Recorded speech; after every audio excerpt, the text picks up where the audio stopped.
Kita tentu tahu dan sering melihat surat di dalam kehidupan kita. Bahkan, ada yang hampir setiap hari bergelut dengan surat tersebut. Tapi, apakah pernah Anda memperhatikan bahwa di dalam surat ada sebuah kode yang biasanya memiliki bentuk yang bervariasi? Ada yang berupa teks, ada yang berupa angka, maupun ada yang berupa kode-kode tertentu. Inilah yang disebut dengan nomor surat.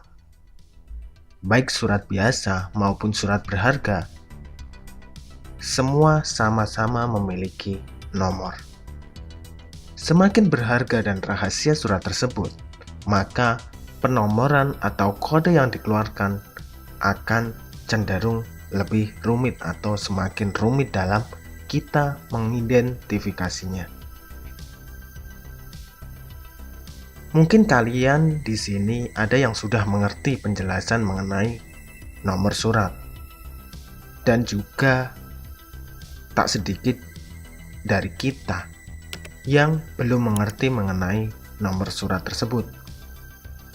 Sehingga di dalam video ini Anda tetap menonton untuk menemukan apa sih arti dari surat dan apa tujuan dari surat-surat tersebut.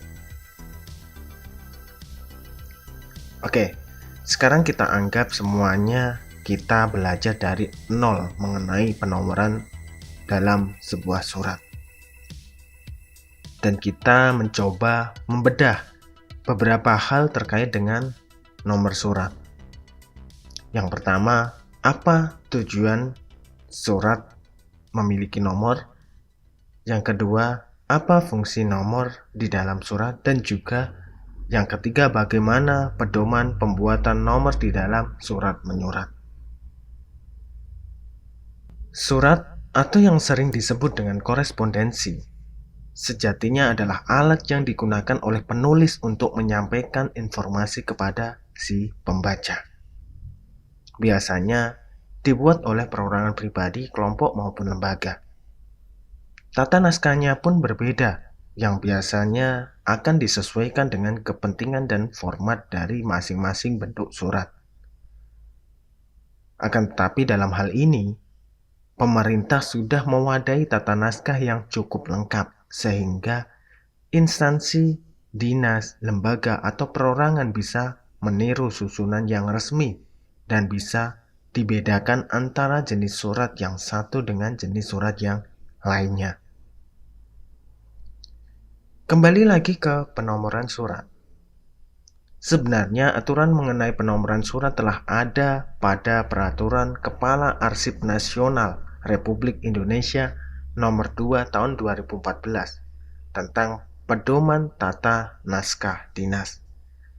Akan tetapi, hal ini diperbarui dengan Peraturan Arsip Nasional Republik Indonesia Nomor 5 Tahun 2021 tentang pedoman tata naskah dinas. Sejatinya kedua peraturan ini isinya sama, yaitu pemberian kode tertentu pada naskah dinas dengan tujuan agar mudah untuk diklasifikasi dan diarsipkan. Yang tak kalah penting adalah tujuan pengamanan surat agar surat tersebut dapat dimonitor keasliannya. Meskipun antara lembaga pemerintahan dan lembaga swasta adalah dua instansi yang berbeda, akan tetapi penggunaan kode penomoran sama-sama sangat penting bagi kedua lembaga tersebut. Umumnya, mereka akan mencantumkan kode klasifikasi, nomor surat, serta tahun terbit. Dan ada juga yang memberikan kode ekstra, seperti klasifikasi keamanan, kode klasifikasi, nomor, serta tahun terbit suatu surat. Lalu, bagaimana tujuan dari penomoran tersebut sehingga setiap surat memerlukan penomoran? Sesuai dengan yang telah kami sebutkan sebelumnya, bahwa tujuan utama penomoran surat adalah untuk memudahkan diklasifikasi, dan diarsipkan. Yang tak kalah penting adalah tujuan pengamanan agar surat tersebut dapat dimonitor keasliannya. Oke, kita jabarkan satu persatu.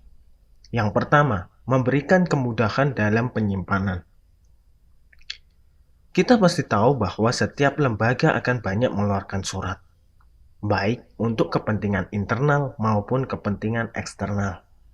Dan pemberian nomor di sini akan sangat membantu lembaga tersebut membedakan mana saja naskah dinas yang dianggap penting atau yang dianggap kurang penting, bahkan juga dianggap tidak penting untuk disimpan. Yang kedua adalah pengamanan. Dalam hubungan antar lembaga, semakin berharga suatu naskah akan berbanding lurus dengan tingkat keamanan yang dibutuhkan dalam tata naskah tersebut. Sangat tidak heran jika kode akan sangat membantu dalam keamanan surat tersebut. Tidak hanya nomor, mereka juga menggunakan bubuhan tanda tangan, stempel, logo, bahkan tanda pengaman tertentu yang dibuat secara khusus.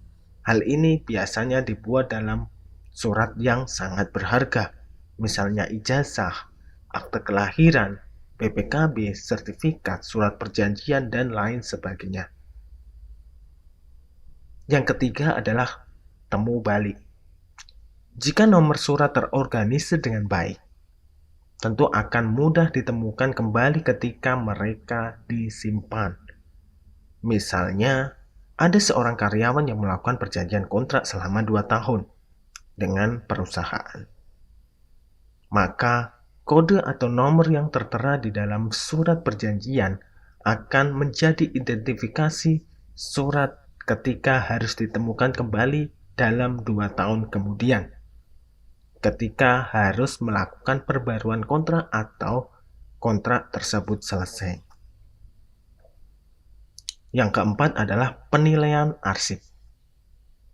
Penilaian arsip terkadang bukan suatu hal yang penting bagi lembaga.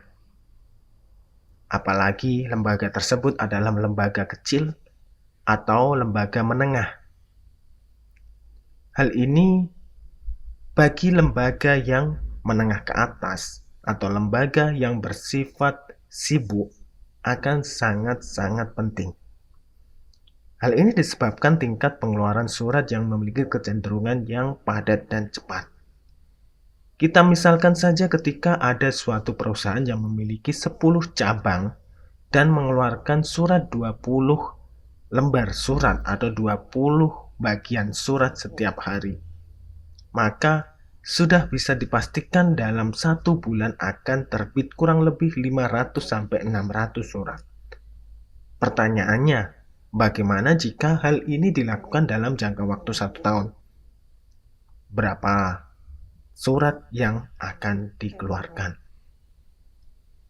Oke, sampai di sini kita pastinya sudah dapat membayangkan akan kesibukan dari suatu perusahaan yang memiliki kepadatan pengeluaran surat atau pemasukan surat seperti itu. Disinilah fungsi dari penilaian surat. Dengan memberikan kode tertentu, kita dapat mengidentifikasinya dengan baik. Oke, kita ilustrasikan seperti ini. Kita membuat kode klasifikasi P0101. Kode ini berisi tentang perjanjian kontrak kerja. Yang berikutnya adalah P0201. Ini berisi tentang perjanjian dagang. Terus yang berikutnya adalah U0101, berisi tentang undangan interview. Yang berikutnya U0201, ini berisi undangan rapat. Terus yang berikutnya adalah H0301, ini berisi himbauan umum, dan H0302 berisi himbauan K3.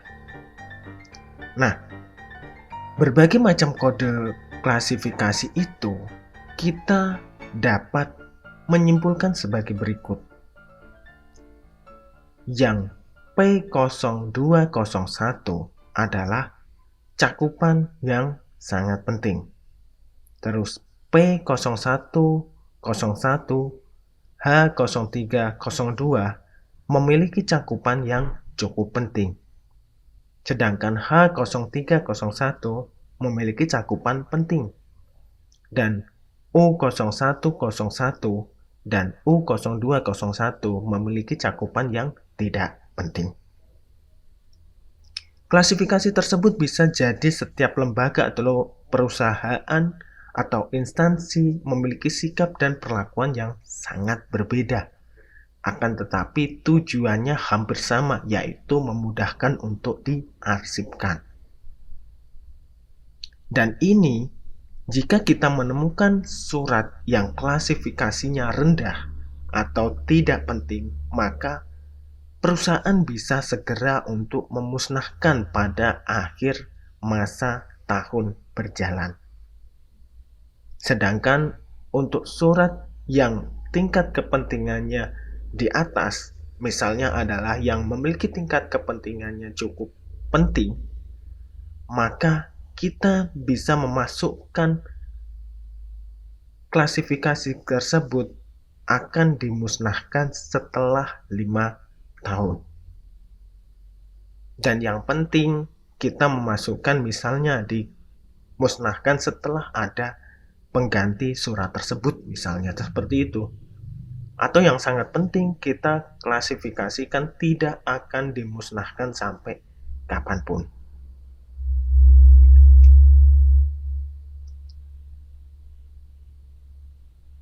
Nah, sebenarnya apa fungsi dari penomoran tersebut? Seperti yang telah kita sebutkan tadi, bahwa fungsinya adalah memudahkan saat dilakukan pengarsipan. Ini adalah puncak dari penggunaan penomoran dari klasifikasi nomor hingga tahun terbit. Karena tidak semua perusahaan mampu menopang dan menyimpan surat yang telah dibuat atau masuk ke perusahaan secara keseluruhan. Sehingga klasifikasi surat dan penyimpanan surat yang baik berdasarkan klasifikasinya sangat-sangat berharga.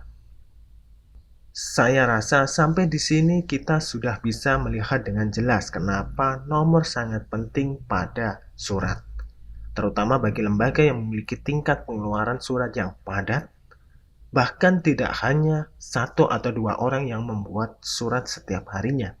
Jadi, sudahkah perusahaanmu atau kantor tempat kamu bekerja membuat peraturan penomoran yang tepat? Saya rasa jika belum, segeralah membuat agar kamu bisa lebih mudah dalam mengendalikan surat ketika masuk ke dalam ruang arsip. Demikian penjelasan singkat mengenai nomor surat, dan kita akan mencoba untuk membuat klasifikasi surat atau contoh klasifikasi surat di video berikutnya. Semoga bermanfaat dan bisa membantu Anda dalam menambah wawasan dan pengetahuan. Jangan lupa tinggalkan jejak komentar, like, share, dan subscribe di channel kita ini. Sampai jumpa di video selanjutnya. Bye!